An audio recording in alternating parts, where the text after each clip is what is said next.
भगवान विष्णु के पहले अवतार की, जिसे मत्स्य अवतार के नाम से जाना जाता है। ये वही अवतार है जिसमें भगवान ने मछली का रूप धारण कर ब्रह्मांड और वेदों की रक्षा की। कहते हैं कि एक बार ब्रह्मा जी की असावधानी के कारण हयग्रीव नामक एक दैत्य ने वेदों को चुरा लिया। वेदों के लुप्त हो जाने से संसार में अज्ञान और अधर्म का अंधकार फैल गया। इसी समय भगवान विष्णु ने संसार की रक्षा के लिए इस संकट का समाधान करने का निश्चय किया और उन्होंने एक पुण्यात्मा राजा सत्यव्रत को माध्यम बनाकर वेदों की रक्षा का उपाय किया। राजा सत्यव्रत धर्मनिष्ठ और दयालु राजा थे।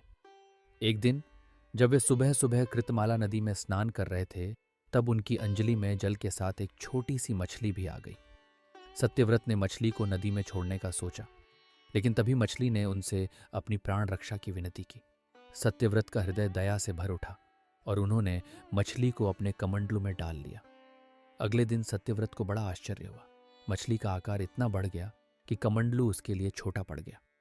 उन्होंने मछली को मटके में डाला, फिर सरोवर में, फिर नदी में और अंत में समुद्र में।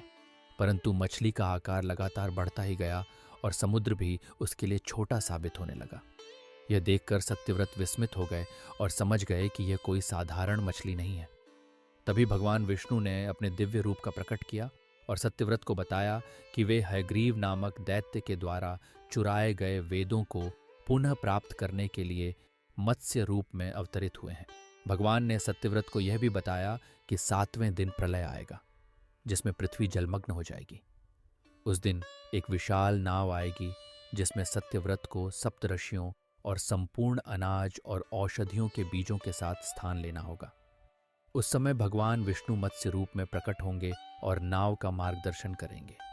सत्यव्रत ने भगवान के निर्देशों का पालन करते हुए उनकी स्मरण में समय बिताया और प्रलय की प्रतीक्षा करने लगे। 7वें दिन प्रलय का दृश्य उपस्थित हुआ। समुद्र की सीमाएं टूट गईं और पृथ्वी जल में डूब गई। उसी समय एक विशाल नाव सत्यव्रत के पास पहुंची।